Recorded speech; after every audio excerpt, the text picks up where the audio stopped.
We start by copying the expression exactly, because signs and parentheses matter here.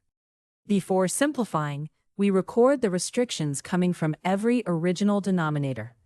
So, from the original denominators, x cannot be 0 and x cannot be 3. For the first bracket, write 1 with denominator x minus 3. Now the two fractions have the same denominator, so we subtract the numerators. Be careful here. X minus 3 minus 5 is not x minus 6.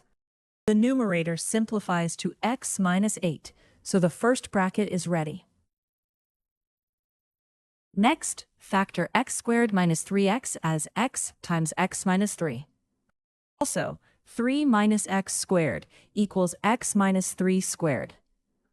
Now, rewrite both fractions using these equivalent denominators. The least common denominator is x times the quantity x minus 3 squared.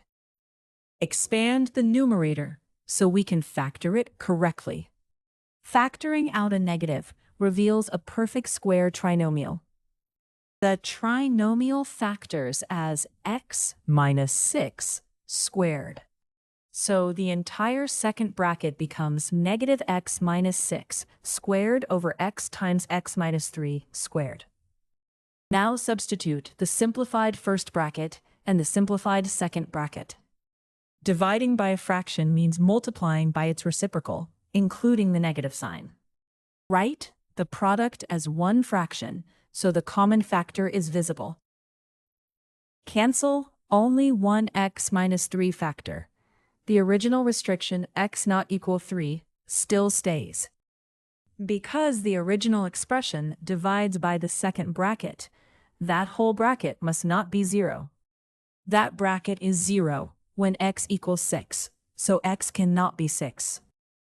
The simplified expression is negative x times x minus 3 times x minus 8 over x minus 6 squared. Keep all restrictions, 0 and 3 from original denominators, and 6 because the divisor bracket cannot be 0.